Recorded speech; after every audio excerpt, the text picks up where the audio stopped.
panggilan jiwa mengabdi untuk sesama, melayani sepenuh hati, berbagi kasih di penjuru negeri. Kami datang membawa harapan, berjuang demi kemanusiaan, berbekal iman pada pemilik kehidupan, agar dunia berlimpah kebahagiaan.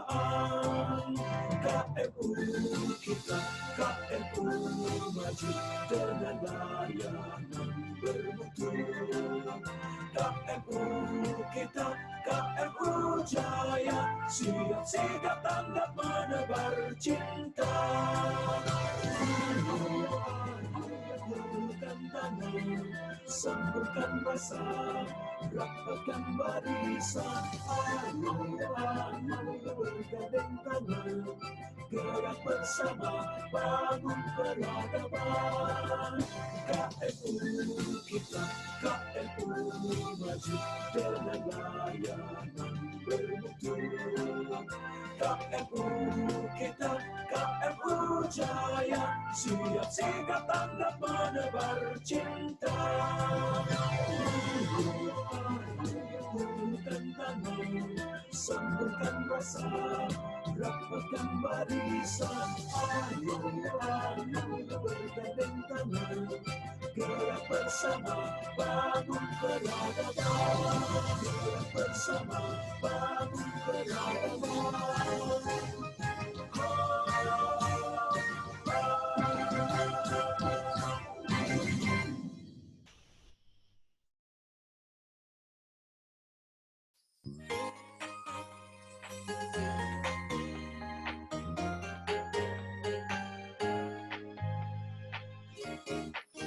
Mata sehat, tak lagi kabur, dari yang muda sampai yang uzur. Mata adalah jendela dunia, hadiah terindah Sang Maha Kuasa. Melayani dengan cinta, handal dokternya, canggih alatnya. Melayani sepenuh jiwa, keramahannya begitu istimewa. Klinik Mata KMU hadir berbakti di seluruh negeri.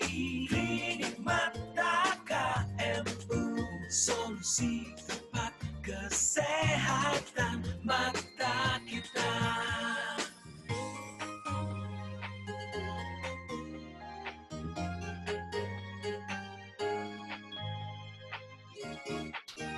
Mata adalah jendela dunia, hadiah terindah Sang Maha Kuasa. Melayani dengan cinta, handal dokternya, canggih alatnya. Melayani sepenuh jiwa, keramahannya begitu istimewa.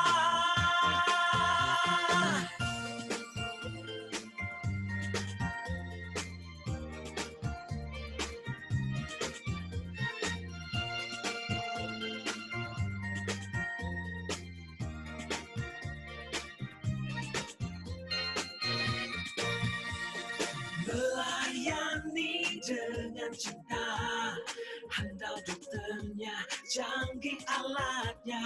Melayani sepenuh jiwa, keramahannya begitu istimewa. Klinik Mata KMU hadir berbakti di seluruh negeri. Klinik Mata KMU, solusi tepat kesehatan mata. Klinik Mata KMU hadir berbakti di seluruh negeri.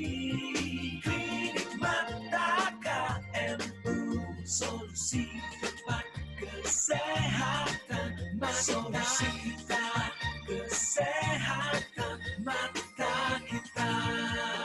Klinik Mata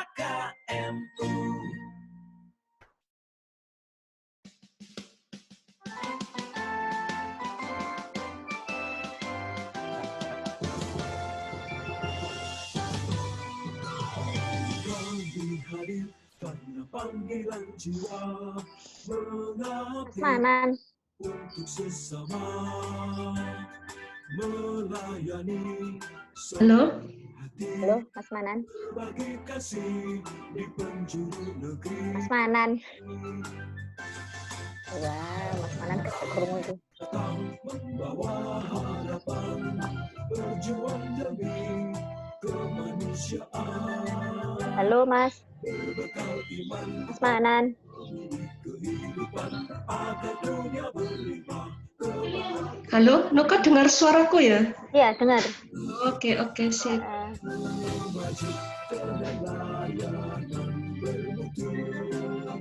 KMU kita, KMU Jaya, sigap tanda menebar cinta.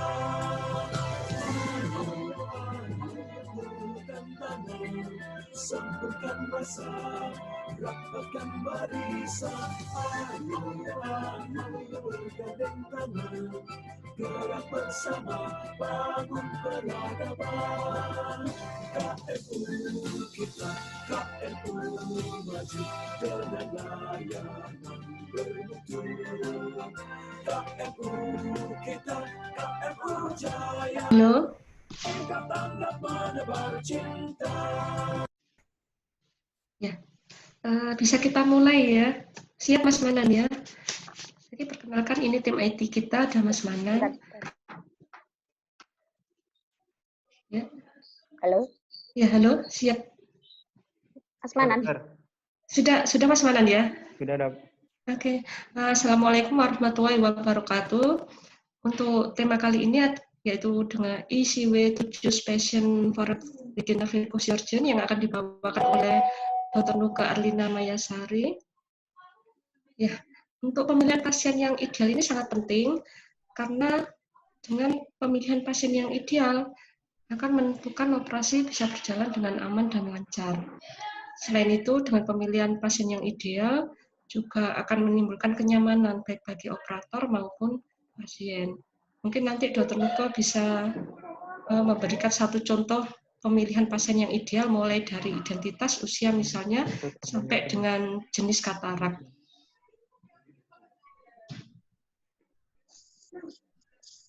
Ya, terima kasih.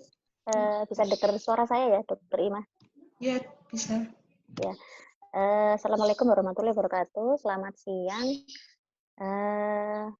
Topik KMU online course kali ini yaitu ICSW 7 Passion for Beginner Surgeon. Jadi mungkin nanti kita akan menampilkan dulu dari YouTube PPW 6 kemarin mengenai tema ini. Silahkan Mas Manan. Oh ya, nanti kalau ada pertanyaan boleh langsung lewat WA group atau lewat sini juga bisa.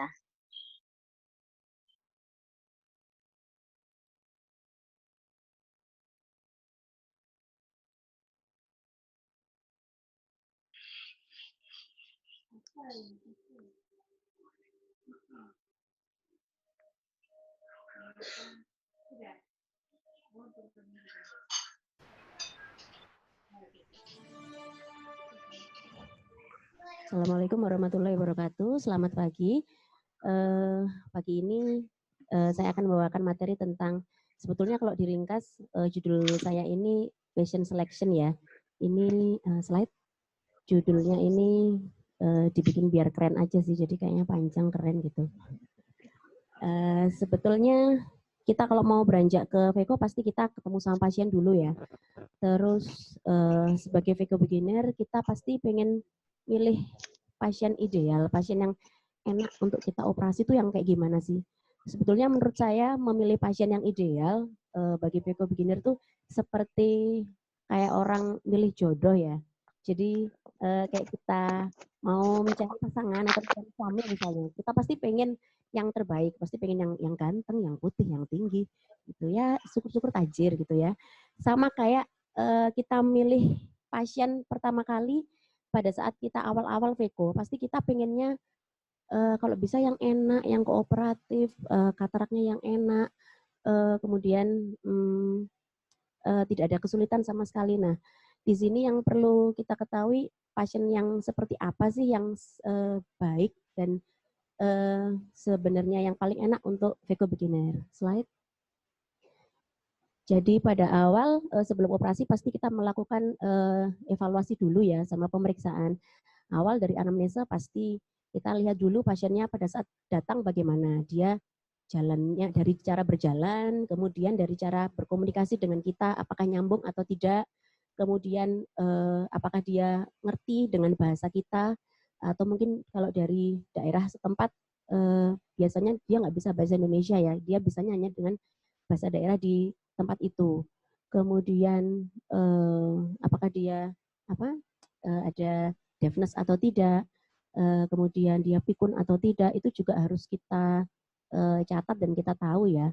Kemudian menginjak ke dari pemeriksaan dari riwayat dari matanya, apakah pernah melakukan ada riwayat operasi mata sebelumnya, entah itu operasi glaukoma, entah itu operasi retina, pterygium mungkin, lasik juga itu semua harus ditanyakan karena akan mempengaruhi semuanya. Dan riwayat sosial kita juga harus tanya ya pekerjaannya apa. Misalnya kalau kita beginner, kalau bisa hindari pekerjaan-pekerjaan yang seperti misalnya pengacara ya. Kita pasti udah dredeg duluan ya. Jadi kita udah pasti kok under pressure banget gitu. Waduh, aku mau operasi pengacara nih, ntar kalau gagal gimana, udah kita di pikiran kita, ntar aku dituntut gini-gini. Nah kalau bisa kita hindari pekerjaan-pekerjaan yang seperti itu ya. Kemudian dari riwayat pemakaian obat pasien juga harus ditanyakan. Misalnya pasien ada penyakit jantung, mungkin pemakaian aspilet dan semacamnya mungkin harus kita hentikan dulu, tapi tentu dengan konsultasi dulu ke dokter jantung. Kemudian misalnya ada pasiennya juga ditanya apakah ada riwayat BPH atau prostat, karena pemakaian obat-obatan BPH juga itu juga akan mempersulit kita durante op. Jadi fobi iris, jadi irisnya nanti keluar-keluar terus. Kita awal-awal operasi, terus iris-iris keluar terus, pasti kita gemes banget gitu ya. Kemudian dari pemeriksaan mata harus dilakukan mulai visus dan pemeriksaan dari segmen anterior sampai posterior. Nah di sini yang kita tekankan jangan pernah malas untuk midri pasien. Jangan pernah malas untuk midri pasien. Seberapapun, sebanyak apapun pasien kita, sebaiknya jangan malas untuk midri pasien. Kenapa hal itu penting? Karena kadang-kadang datang nih pasien, terus dia kayaknya nih matur, putih, wah enak nih untuk di VECO, kayaknya nggak keras-keras banget, bisa nih aku, udahlah nggak usah di midri, langsung jadwalkan. Padahal ternyata waktu di meja operasi setelah dia midri, ternyata di situ fluk. Nah kadang-kadang di situ yang kita miss, akhirnya kita nggak siap, kita harus convert. Nah disitulah pentingnya kenapa kita harus midri pasien, jadi jangan malas.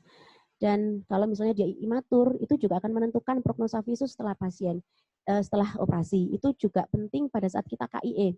Kalau misalnya kita di depan pasien sudah kita beritahu, Pak ini selain ada kataraknya, tapi saraf matanya juga ada kelainan, misalnya ada komplikasi dari kencing manis atau yang lain, karena nanti setelah operasi pasti nggak bisa maksimal seperti pasien lain yang saraf matanya normal. Itu harus diedukasi dengan baik kepada pasien, apalagi pasien-pasien atau keluarga pasien dengan yang well educated ya, itu penting sekali.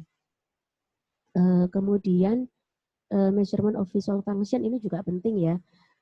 Jadi kita menentukan kira-kira ini prognosa visusnya setelah operasi gimana nih? Ya paling sederhana pakai retinometri ya. Kemudian pengukuran preoperasi juga penting. Jadi mulai TIO yang sebaiknya kita pilih yang normal-normal. Kemudian biometri juga harus dilakukan ya. Slide. Ini pasien-pasien yang sebaiknya dihindari oleh VECO beginner ya. Ini dari general examination-nya ya. Sebaiknya tidak memilih pasien yang pikun ya. Karena takutnya nanti pada saat dioperasi, kita tengah-tengah operasi dia tiba-tiba bangun. Otomatis pasien dia dan pasien lain yang ke belakang, di setelahnya dia pasti tidak akan dilanjutkan lagi. Mungkin kena instrumennya jadi on dan lain-lain. Kemudian juga kalau bisa jangan memilih pasien yang deafness, karena pasti akan sulit mendengar instruksi kita, karena VECO kebanyakan dikerjakan dengan lokal anestesi saja. Kemudian kalau bisa jangan milih yang Parkinson atau head tremor. Kita pasien datang, kadang kita udah tahu ya dia begini-begini. Kadang juga bukan kepala, tangan pun yang bergerak itu pada saat di bed itu juga akan mempengaruhi loh. Jadi bukan kepala aja, jadi tangan yang goyang-goyang itu juga akan mempengaruhi pada saat kita operasi. Kalau jumlah operasinya sudah banyak nggak masalah ya, pasti bisa menghandle. Tapi kalau awal-awal masih 10 pertama sebaiknya jangan. Ya kalau misalnya terpaksa ya mungkin bisa di GA. Kemudian pasien dengan kelainan di tulang belakang atau leher seperti skoliosis, kifosis, bullneck juga sebaiknya dihindari. Karena otomatis pasien jadi susah untuk berbaring terlentang. Kalau pasien susah berbaring terlentang, kita juga kalau bahasa Jawanya iwuh ya. Jadi kita mau operasi juga kesulitan. Kita mesti yang pakai bantal lah. Kemudian kalau otomatis kalau pasiennya pakai bantal, kita harus ninggiin kursi kita. Nah, padahal dokter-dokter yang tubuhnya semampai kayak saya nih ya, apa namanya? Jadi kalau udah itu ditinggiin, waduh itu susah lagi. Jadi agak meraih pedalnya agak susah. Kalau udah kayak gitu, lebih baik kita pakai ganjel ya, jangan malu. Jadi kita minta asisten atau perawat kita untuk dibikinin ganjel untuk pedal kita, baik kanan maupun kiri. Karena jaga-jaga kalau ada pasien seperti ini, misalnya pasiennya gendut banget, jadi dia harus pakai bantal yang tinggi, otomatis kita harus ninggiin kursi kita. Nah kayak gitu ya. Kemudian pasien yang obesity juga sebaiknya jangan, karena dia juga lebih sulit ya pada saat operasi, posisinya juga akan lebih sulit. Jangan memilih pasien yang terlalu muda, jangan, terlalu tua jangan. Karena yang terlalu muda itu kadang-kadang mereka ketakutannya lebih lebay ya daripada yang usia 40, 60 gitu. Yang terlalu tua pun 90 ke atas, 80 ke atas gitu kadang dia sudah ada kekurangan pendengaran sehingga kurang kooperatif otomatis pada saat operasi. Slide. Kemudian ini yang contohnya skoliosis, kifosis dan bullneck ya. Slide. Ini dari pemeriksaan matanya, kalau dari luar nistagmus itu jelas sulit ya. Kalau awal-awal kalau kita dapat pasien yang nistagmus terus ada kataraknya, itu akan lebih susah pada saat kita operasi. Kadang ada pasien yang dia bisa anteng pada saat di slit lamp atau pada saat kita biometri atau TIO, kalau misalnya TIO-nya masih pakai siot ya, dia ada yang bisa anteng. Cuman kalau ada yang nggak bisa diam, jadi dari untuk begini. Kemudian tulang alis yang jadi ini terlalu menonjol, jadi matanya ke dalam banget. Jadi kenapa itu nanti menyusahkan kita prominent brow ini? Karena pada saat operasi Vego kita kan pasti banyak air. Pada saat kita semprot-semprot kornea, itu pasti air akan tergenang di depan kornea dan itu akan menghambat atau mengganggu visualisasi kita. Kemudian abnormalitas di kelopak mata seperti entropion, ektropion juga pasti harus dihindari karena biasanya post-op takutnya infeksi dan lain-lain. COA yang dangkal. COA yang dangkal ini kenapa kok dihindari? Jadi sebetulnya yang ideal itu memang ACD-nya lebih baik 3 ya, lebih dari 3 ya. Kalau sudah 2,13 atau 2,30 ke bawah itu biasanya kita akan kesusahan manuver apapun. Jadi mulai sisi kita pasti kesulitan, kita kayak sesek gitu ya. Jadi mau sisi viskonya udah keluar karena saking CO-nya saking dangkalnya, kita keluar lagi instrumen visko lagi, terus kita mulai sisi lagi. Jadi tidak akan bisa dalam satu kali melakukan kapsulorhexis, pasti sulit pada saat CO dangkal ya. Kemudian COA yang terlalu dalam itu pun juga sulit. Kenapa sulit? Karena COA yang terlalu dalam itu biasanya kita kesulitannya pada saat mulai awal ya, grooving. Jadi kita posisi handpiece kita nanti akan terlalu menukik. Nah sementara Veko beginner itu biasanya kita masih takut terlalu dalam. Padahal kalau groovingnya nggak bagus, kurang dalam, kita juga nggak akan nge-crack dengan sempurna. Nah sebaiknya yang terlalu dalam pun, COA yang terlalu dalam pun juga dihindari. Kemudian exposure keratopati jelas harus dihindari. Slide.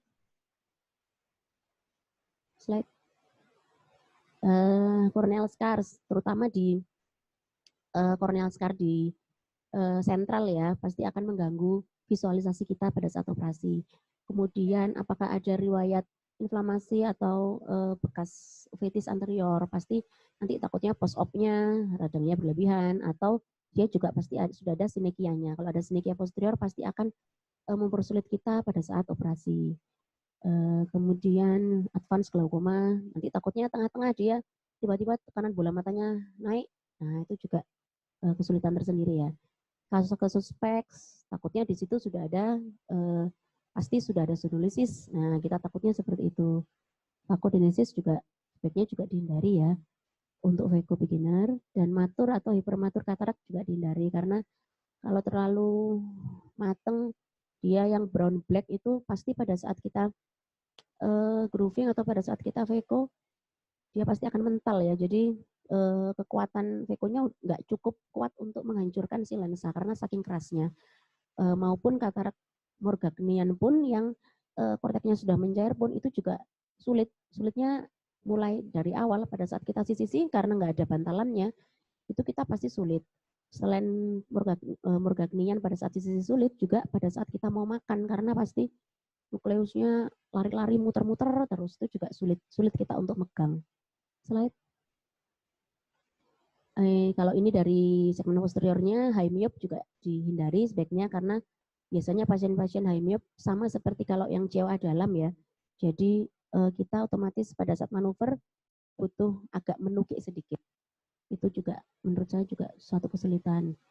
Kemudian ada riwayat vitrektomi atau ada diabetik retinopati. Terutama misalnya dia ada PDR-nya, sudah ada rubiosis iridis, nah itu bisa aja kena apa namanya, kita nyenggol pada saat kita melakukan manuver sesuatu, kita nyenggol rubiosis iridisnya, terus kemudian perdarahan, itu juga akan mempersulit kita karena pasti perdarahannya akan mengganggu visualisasi. Slide.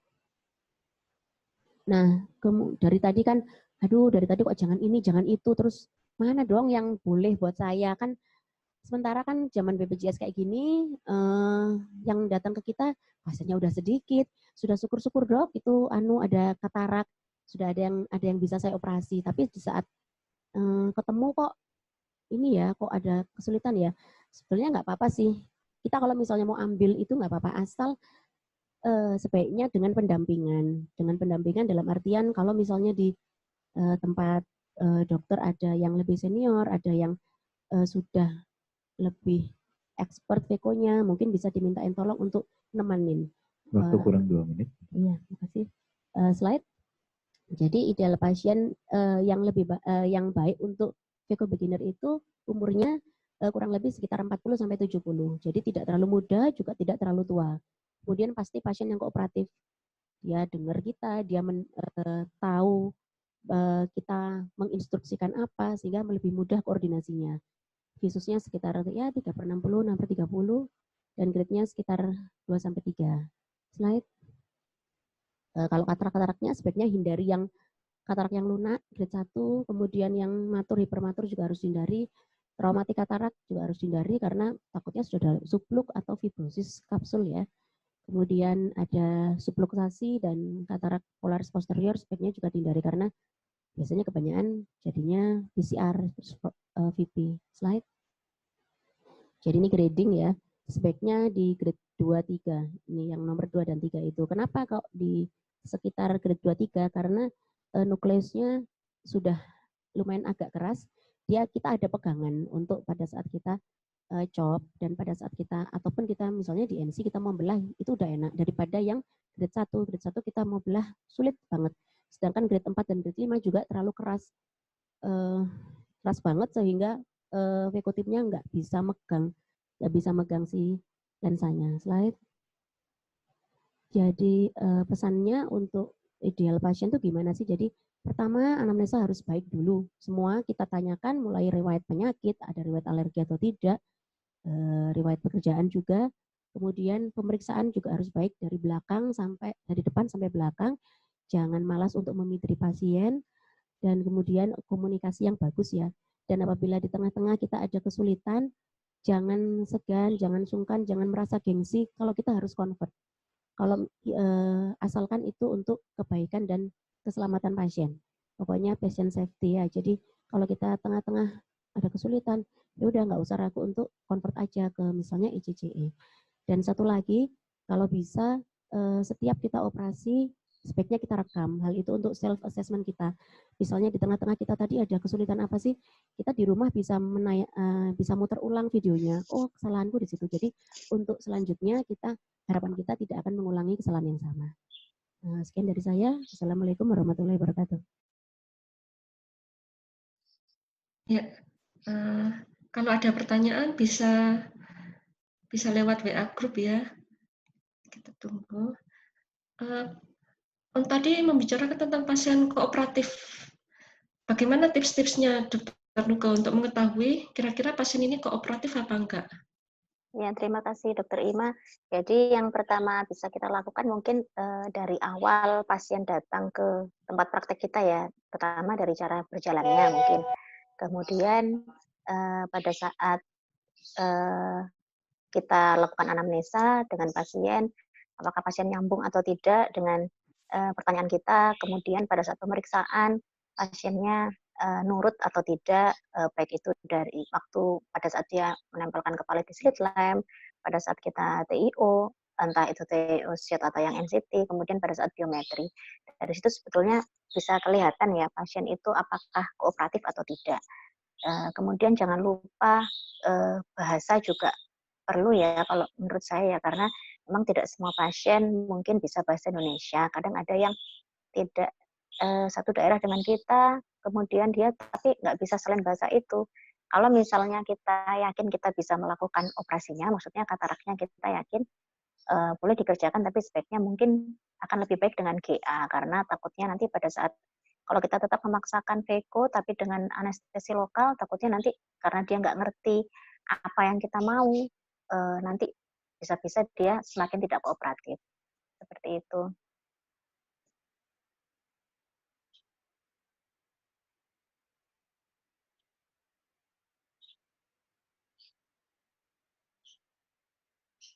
Kalau pengalaman saya sendiri, dulu pada saat awal VECO, mungkin pada saat masih pelatihan ya, jadi kita kan latihannya kan stepnya dari belakang ke depan, jadi mulai dari pasang iol atau Avisco dulu, kemudian pasang iol dan IA Cortex. Mungkin dulu pengalaman saya pasien pertama sampai 6 aman-aman aja, tapi saya ingat banget waktu itu pasien ke-7, pengalaman saya waktu itu saya merasa masukin Visconya udah cukup, ternyata kurang, sehingga pada saat saya memasukkan Visco, memasukkan iol, kemudian terjadi PCR. Sebenarnya itu pasiennya anteng-anteng aja, cuman karena kita yang saya kurang memasukkan Visco yang cukup ke back dan COA, jadinya jadi PCR. Itu salah satu pengalaman pada saat saya jadi VECO beginner seperti itu. Kalau untuk pasien-pasien selama ini yang kita kerjakan, yang agak sulit mungkin pasien yang pendengarannya kurang. Memang kan ya namanya juga pasien yang datang ke kita kebanyakan pasti yang tua ya kalau udah katarak ya. Waktu itu pernah yang satu pasiennya masih ada visusnya, masih lancar.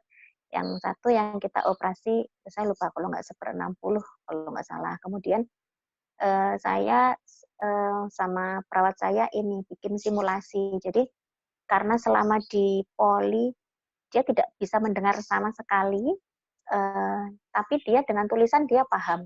Jadi kita bikin tulisan pada saat di OK, misalnya jadi besar-besar tulisannya, Pak berbaring, Pak nanti jangan lirik-lirik seperti itu. Jadi alhamdulillah operasinya berjalan dengan lancar. Jadi kita memang harus persiapkan betul dari awal. Jadi kira-kira pasien ini kesulitannya di mana, apakah baik dari segi kataraknya ataupun dari faktor pasien itu sendiri. Kalau misalnya dari faktor pasien itu sendiri, misalnya itu tadi, misalnya apakah mengerti atau tidak bahasa kita, dengar atau tidak, kemudian dari postur tubuhnya, apakah obesitas atau apakah ada kelainan leher atau tulang belakang, itu juga perlu perhatian khusus.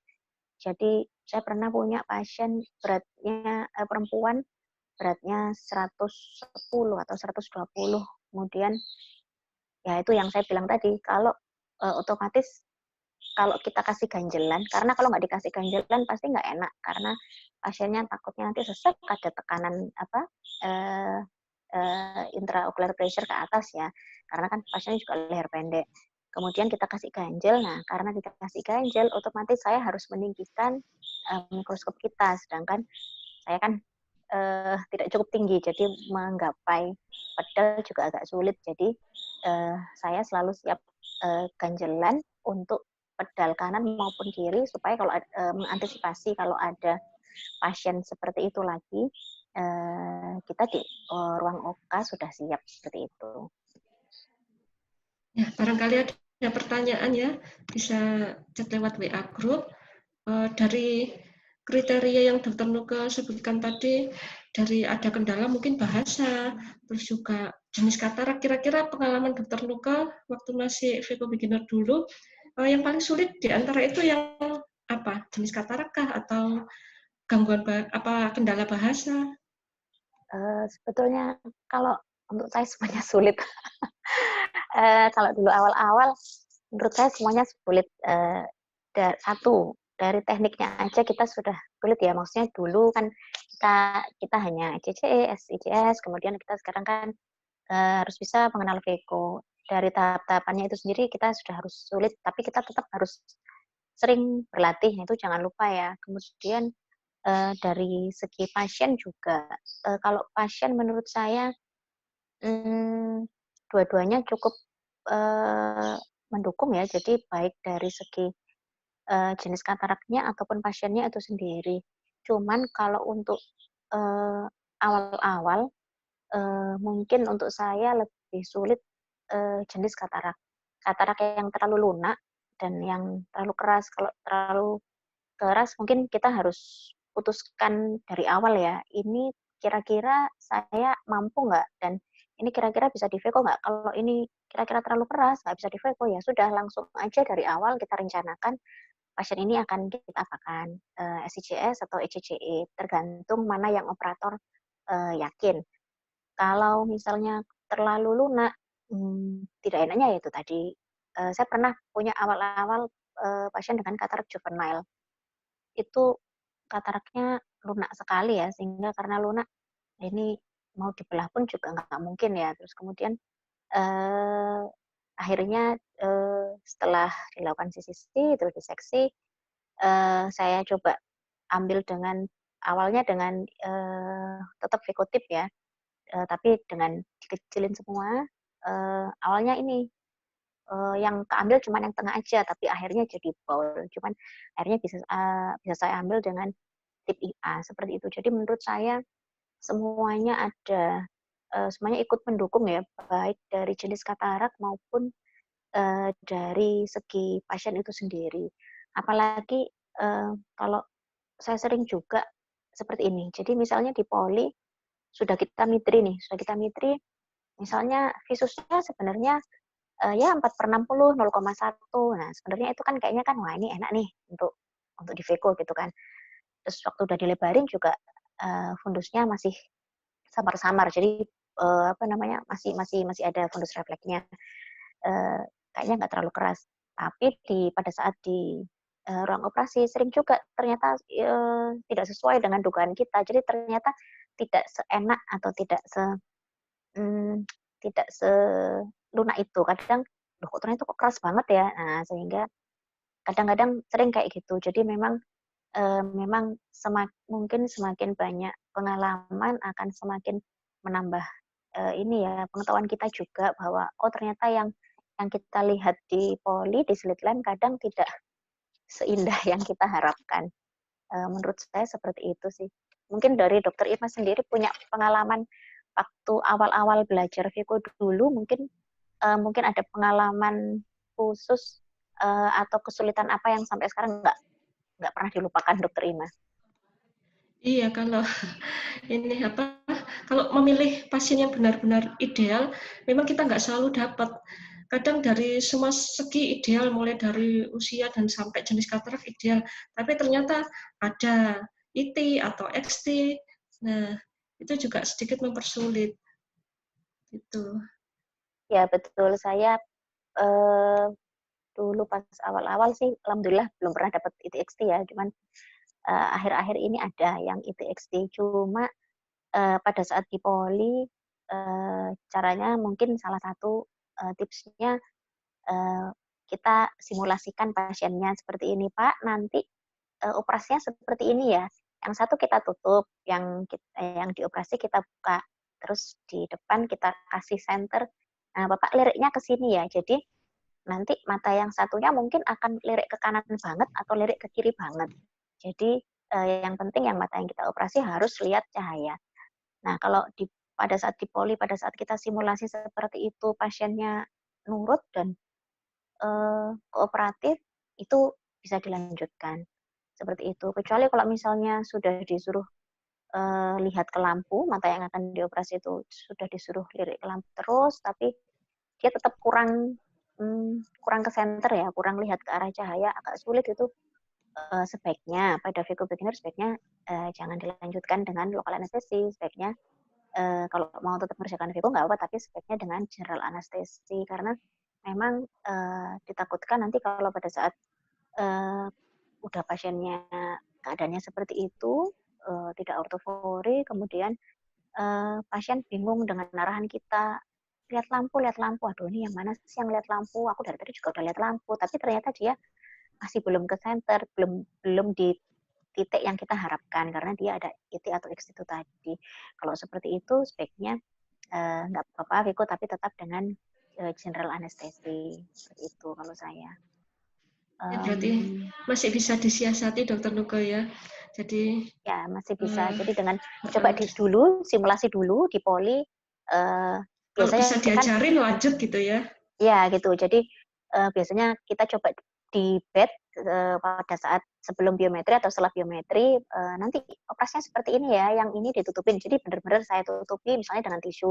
Kemudian saya kita beri lampu di atas mata pasien yang akan kita operasi. Nah, coba Bapak ngelirik ke sini.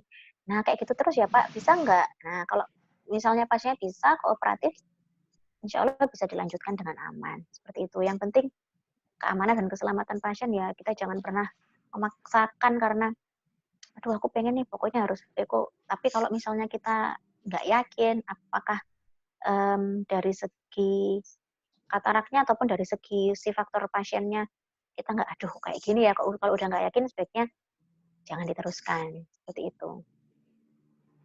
Ya oke, terima kasih Dokter Nuke. Barangkali ada pertanyaan, bisa cek di WA Group, masih kami tunggu. Terus mungkin ada yang mau Dokter Nuke sampaikan hal yang penting, mungkin bisa ditekankan lagi. Sebenarnya ini tema yang tidak terlalu sulit ya, cuman memang penting karena penting untuk Vico beginner ya, karena pemilihan pasien itu kadang kita gini ya, kita bingung. Dia misalnya visusnya 0,1, cuma dia brown. Nah, brown itu menurut saya awal-awal itu keras banget dan itu menurut saya sulit sekali. Jadi dibelah itu sulit, dicop itu saya juga belum bisa dulu awal-awal. Jadi pada saat ngecop itu kayak nukleusnya kayak goyang-goyang terus, nggak bisa kebelah-kebelah, akhirnya kesulitan di saat-saat operasi. Nah, kadang-kadang itu kita yang harus perhatikan. Jadi pada saat cipoli, pada saat pupilnya sudah mitri, kita betul-betul harus lihat memang ketebalan dan ketipisan kataraknya itu seperti apa, karena itu akan mempengaruhi pada saat nanti kita dioperasi di ruang OK, itu teknik apa yang kita pilih. Nah, seperti itu. Itu kalau dari segi kataraknya. Kalau dari segi pasiennya, biasanya saya selalu edukasi pasien, nanti pada saat operasi seperti ini. Kadang kan pasien kan diperiksa di depan slit lamp itu kadang-kadang kan udah ngir-ngir gitu ya. Padahal nanti pada saat operasi lampunya lebih terang daripada itu. Nah, padahal dia kalau ngir-ngir sedikit, itu akan menyulitkan kita. Kalau kita biasanya kita edukasi yang pertama mau atau tidak dioperasi. Kalau misalnya mau, nanti harus nurut. Jadi harus matanya harus fokus di lampu, kemudian santai tapi harus fokus ke lampu, jangan lirik-lirik. jangan berkedip, pokoknya santai aja. Nanti operasinya akan banyak airnya. Nah, kadang soalnya pasien dengan disiram air, kadang mereka juga kaget ya, refleksnya juga kadang-kadang ada yang sedikit heboh. Jadi biasanya di awal-awal saya selalu edukasi pasien seperti itu. Apalagi kalau pasiennya uh, uh, lebih tua, lebih dari 70 gitu, terus mungkin pasiennya agak kurang mengerti, biasanya keluarganya pasti saya mintain tolong untuk nanti di rumah tolong dikasih tahu lagi ya. Apalagi pasiennya misalnya agak kurang pendengarannya, biasanya saya selalu minta tolong keluarganya untuk nanti dikasih tahu ya di rumah kalau nanti harus nurut, nggak boleh lirik-lirik, nanti daripada hasilnya kurang bagus atau bagaimana gitu. Karena yang namanya operasi itu semuanya juga tidak bergantung dari hanya operator saja, tapi juga dari pasien seperti itu. Biasanya setelah dikasih tahu seperti itu, biasanya insya Allah si pasien mengerti ya. Ya seperti itu. Mungkin dari dokter Irma ada masukan atau ada pengalaman yang lain mungkin kesulitan apa yang ditemui pada saat awal-awal Veko dulu?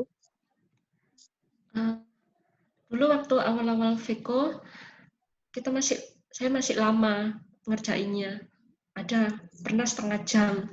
Ya mungkin itu nanti berpengaruhnya mungkin dari awal pasien itu ideal, tapi ketika kita operasinya karena lama, di tengah-tengah pasien menjadi tidak nyaman. Nah, mungkin apakah bisa digali dari sejak sebelum operasi, kira-kira pasien ini kira-kira nanti pada Durante Op bisa betul. tenang apa enggak gitu. Iya, ya betul. Itu juga faktor juga ya. Jadi apalagi misalnya pasiennya ada sesaknya gitu ya, ada riwayat sesak, entah itu penyakit jantung atau paru. Jangan lupa untuk ditanya, biasanya tidur pakai berapa bantal? Kalau terlentang bisa nggak? Atau maksimal 1 bantal bisa nggak? Nah, itu juga akan berpengaruh. Kemudian pasien yang kadang-kadang kan ada ya pasien yang datang ke kita pasiennya bisa jalan, cuman kadang-kadang kaki saya sakit kalau nggak ditekuk. Nah, kalau seperti itu pun juga nanti pada saat operasi kita harus siap. Jadi kadang karena dia harus ditekuk terus, kita harus siapkan ganjel ya. Terserah ganjelnya berupa apapun bisa. Misalnya bisa selimut yang dilipat-lipat, ditekuk-tekuk atau pakai bantal gitu diletakkan di bawah lututnya gitu. Cuma tetap kita harus bilang pasiennya, tapi nggak boleh bergerak ya Pak. Jadi kita harus tanya dulu ke pasiennya sudah nyaman apa belum. Kalau pasiennya belum nyaman, kita jangan mulai dulu karena kalau pasien nggak nyaman pasti nanti Durante Op dia akan gelisah ya, pasiennya akan gelisah, udah mukanya ditutupi, dia juga udah nggak nyaman. Nah dia pasti akan gelisah dan itu akan mempengaruhi kita pada saat operasi. Pernah saya dapat satu pasien pada saat di poli dia tampak biasa aja, nggak ada yang aneh dan postur tubuhnya baik-baik saja, biasa aja, dan dia nggak pernah ada bilang apapun, ada riwayat apapun, dan saya juga tidak menanyakan itu karena dari KU-nya juga benar-benar seperti orang biasa, tapi ternyata pada saat Durante Op kok op ya, kenapa ya Pak, ini Pak diam ya Pak ya gini-gini. Ternyata besoknya setelah H+1 pasien baru bilang bahwa pasiennya itu di tulang lehernya itu jadi bukan kekakuan tapi apa ya, jadi dia pernah bilang memang nyeri sekali dok, saya lupa nggak bilang sama dokter. Nah itu juga ternyata juga penting ya, karena gitu dia nggak nyaman 5 menit aja itu udah yang goyang-goyang banget karena dia mau memposisikan supaya pasiennya enak. Nah, padahal pada saat awal sih nggak ketahuan, baru ketahuannya itu setelah 5 menit pertama, wah sudah mulai usrek, umek sendiri gitu pasiennya seperti itu. Nah, kadang kayak gitu-gitu ya, kita yang nggak tahu karena itu tadi pada saat masuk di poli biasa aja, baik-baik aja, nggak ada yang ada skoliosis, nggak ada kifosis, juga biasa aja.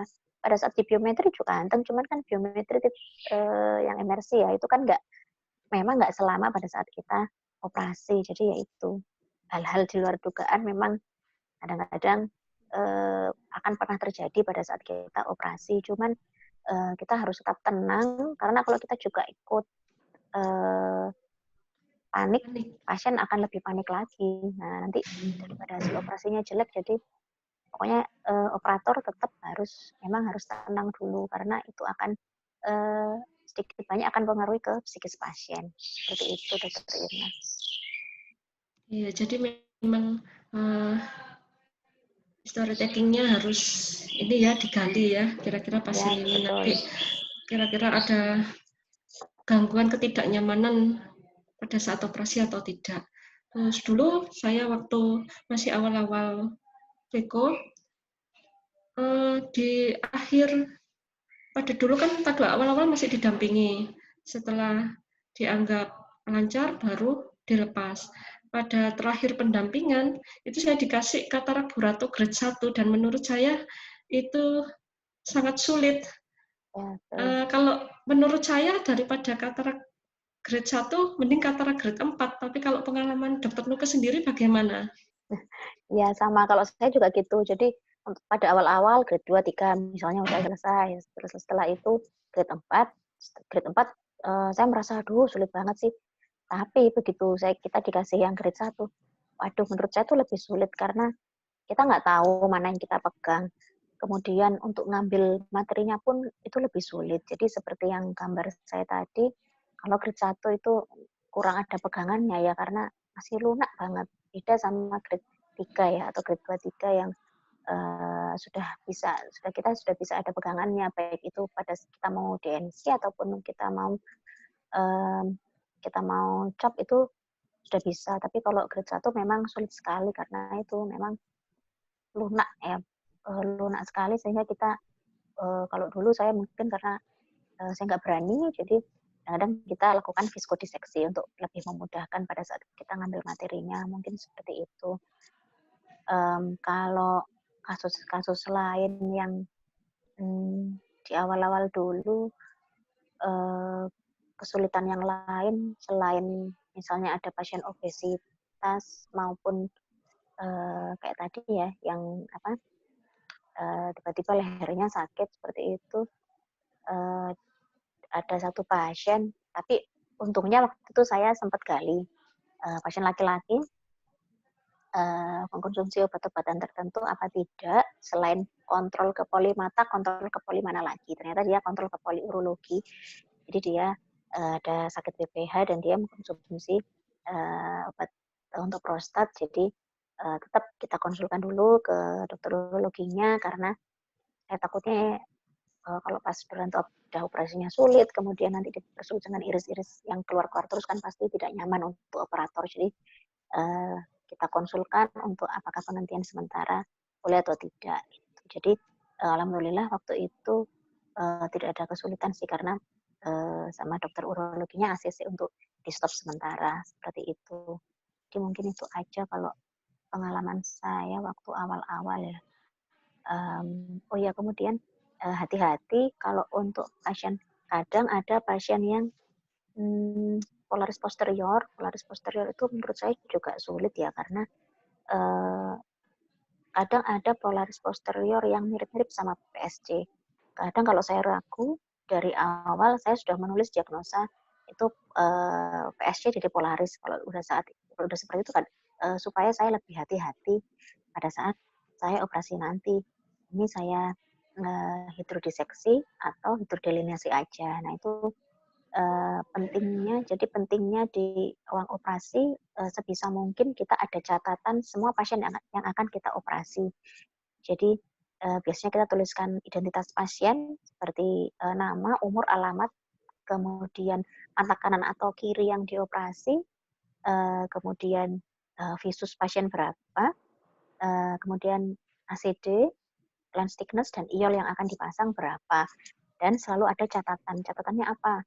Apakah ini last IK atau PEX atau ada IST atau XT atau nystagmus tapi masih ringan atau kecil, nah seperti itu. Jadi pada saat on loop-nya membacakan, jadi kita udah bisa bayangin, oh nanti ini diginikan, oh nanti ini diginikan. Jadi kita udah siap sebelumnya. Jadi itu menurut saya itu pentingnya selalu ada catatan pada saat kita di kamar operasi selain berupa identitas pasien, kemudian ACD, lens thickness dan IOL yang akan dipasang, kemudian catatan dari pasien itu sendiri. Kayak misalnya kurang pendengaran juga tetap saya tulis ya di situ ya. Kadang kan kita kan lupa ya dengan pasien kita karena wajahnya hampir-hampir mirip atau namanya mirip. Nah itu tetap kita tuliskan highlight-nya apa aja misalnya atau kesulitannya kira-kira apa aja. Misalnya dia leher pendek karena gemuk, kemudian agak tidak mendengar atau tidak kooperatif. Tidak kooperatif itu bisa pada saat dipoli. Mungkin dari dipoli ada ya pasien yang takut banget. Jadi di TIO pun misalnya pakai siot ya. Di TIO pun kita udah bisa dengar dari perawat kita, dia udah iya melek Pak, melek. Iya melek. Nah itu berarti lebih sulit daripada pasien yang lain. Itu juga tetap saya tulis di catatan pasien kurang kooperatif gitu. Jadi kita udah siap nih nanti pada saat di ruang operasi seperti bagaimana. Ya, seperti itu Dokter Ima. Ya, terima kasih Dokter Nuka. Ada pertanyaan barangkali? Mungkin kalau pasien seleksi mungkin tidak terlalu banyak pertanyaan ya Dokter Ima. Mungkin karena kan belum masuk teknik ya. Yang penting bagaimana caranya kita mengenali pasien, baik itu faktor dari pasien maupun dari faktor kataraknya. Jangan lupa anamnesa yang lengkap, kemudian pemeriksaan yang lengkap, supaya kita bisa memperkirakan operasinya akan berjalan seperti apa dan kita akan memilih teknik yang seperti apa. Seperti itu. Ya. Ini ada pertanyaan Dokter Nuka, ada pertanyaan dari Dokter Nudin. Apakah menggunakan obat-obatan premedikasi sebelum operasi? Terus kemudian yang kedua, pernahkah Dokter Nuka membatalkan operasi karena pasien tidak kooperatif, di mana pasien mungkin sudah berada di meja operasi? Mungkin Baik, untuk terima kasih. beginner ya. Baik, terima kasih. Untuk yang pertama, premedikasi saya tetap gunakan ya. Biasanya saya cuma kasih sedikit dulu, jadi 3 hari dipakainya 3 hari sebelum operasi. Jadi antibiotik sama mungkin prostaglandin analog ya, tetes ya. Jadi 3 hari sebelum operasi kita minta pasien untuk mulai meneteskan untuk mata yang dioperasi. Selain untuk premed antibiotiknya, kemudian yang prostaglandin analog untuk membantu mempertahankan midriasil dari pupilnya. Kemudian kalau apakah pernah saya membatalkan pasien pada saat sudah di meja operasi kemudian tidak kooperatif, kayaknya sejauh ini belum ya. Kayaknya nggak ada karena biasanya di poli kalau sudah nggak kooperatif banget pasti tidak kita persiapkan untuk operasi dengan lokal anestesi. Itu pasti saya udah yang mungkin general anestesi, atau kalau misalnya saya pernah ada satu pasien yang dengan 2 pasien. Satu pasien dia benar-benar tidak bisa bahasa Indonesia, umurnya 80 ke atas, dia hanya bisa bahasa Makassar, bahasa Sulawesi. Di sini nggak ada orang Sulawesi ya, perawat saya juga nggak ada yang ngerti bahasa Sulawesi, jadi itu pun juga pasiennya saya suruh pilih apa kalau mau di operasi tapi dengan bis umum, tapi pasiennya benar-benar tidak mau. Kemudian pasiennya akhirnya memilih kembali untuk ke daerahnya, untuk ke Sulawesi. Kemudian kalau yang kedua, pasien dengan retardasi mental ya, itu memang sulit sekali di slit lamp pun sulit banget untuk dilakukan pemeriksaan, apalagi ini ya biometri dan lain-lain, sulit banget. Visusnya pun kan juga tidak bisa diukur. Pada saat di slit lamp saya lihat kataraknya UDS matur.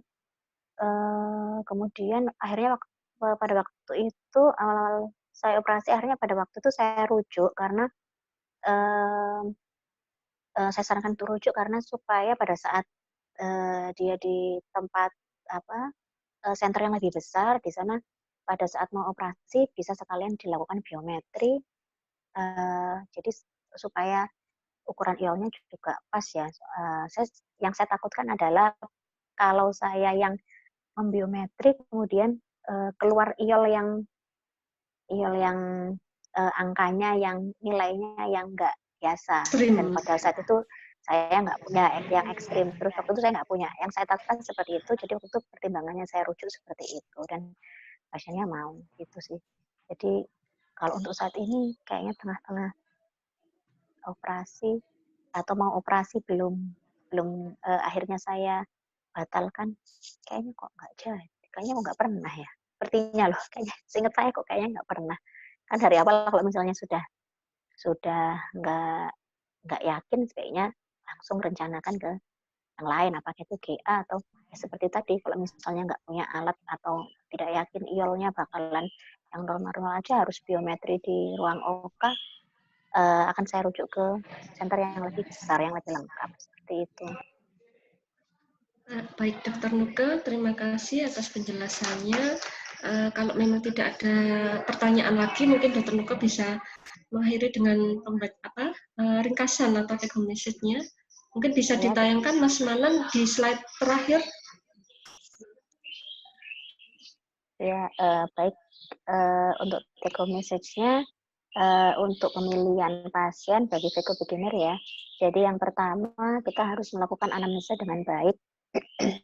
Anamnesa dengan baik itu riwayat penyakitnya, mulai kapan kaburnya, kemudian riwayat penyakit yang lain, apakah dia konsumsi obat-obatan atau tidak, riwayat alergi, kemudian riwayat pekerjaan juga harus ditanyakan. Dan pemeriksaan kita sendiri juga harus bagus ya, dari pemeriksaan dari segmen anterior sampai posterior. Jangan pernah malas untuk mitri, karena kita bisa tahu pasti akan ada informasi setelah kita mitri. Dan dari situ kita akan bisa dapat pasien yang ideal seperti apa. Kemudian pada saat kita tengah-tengah misalnya kita ada kesulitan, jangan ragu untuk convert. Misalnya ternyata kataraknya terlalu keras, kita mau convert aja deh.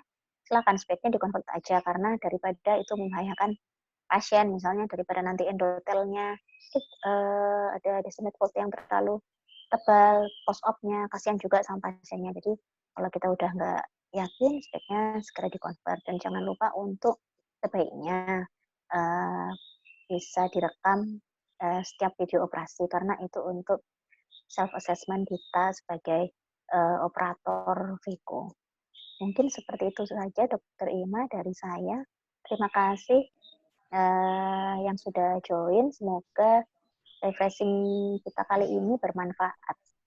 Ya, mungkin nanti kalau ada pertanyaan nanti bisa japri ke Dr. Nuka ya, Dr. Nuka ya. Oh, ya, Ya, nanti akan dijawab lewat WA private. Oke. Terima kasih, semoga ilmunya bermanfaat. Ini kita akhiri. Wassalamualaikum warahmatullahi wabarakatuh. Waalaikumsalam warahmatullahi wabarakatuh.